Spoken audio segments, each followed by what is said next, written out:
இன்றைக்கி நம்ம பார்க்க போகிற படம் என்ன அப்படின்னா 1973 பெரிய பெரிய பிரச்சனைகளுக்கு இடையூறுகளுக்கு நடுவில் படம் வருமா வராதா, வந்துருமா, கொண்டு வந்துருவியா, பார்த்துருவோமா, அப்படி இப்படி எம்ஜிஆர் திமுகவிலிருந்து பிரிந்து தனியாக கட்சி ஆரம்பிச்சிருந்த நேரம் அப்படி எத்தனையோ விஷயங்கள் நடந்துக்கிட்டு இருந்த நேரத்தில் வெளிவந்த முதல் அயலகத்தில் எடுத்த வெளிநாடுகளில் எடுக்கப்பட்ட படம் தான் எம்ஜிஆர் பிக்சர்ஸ் உலகம் சுற்றும் வாலிபன்.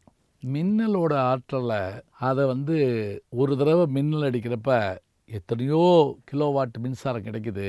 அதை அப்படியே சேகரித்து வச்சா உலகத்துக்கு பயன்படும்னு ஒரு விஞ்ஞானி நினைக்கிறார், கண்டுபிடிச்சிடுறார். கேப்சூலோடைய இதில் கண்டுபிடிச்சிடுறார். அந்த விஞ்ஞானி பேர் முருகன். இப்போ இப்படி கண்டுபிடிச்ச செய்தியை உலகம் தெரிஞ்சுக்கிட்டு அதிலிருந்த விஞ்ஞானிகள்லாம் இவர் பாராட்டுறாங்க. ஒரே ஒரு விஞ்ஞானி மட்டும் இந்த கண்டுபிடிப்பை உலகத்துக்கு விற்றோம்னா நமக்கு நிறைய பணம் கிடைக்கும் அப்படிங்கிறார். என்ன பாதியில் நின்று வச்சுட்டு பார்க்குறீங்களா? மேலும் காண கீழே லிங்கை ப்ரெஸ் பண்ணுங்கள்.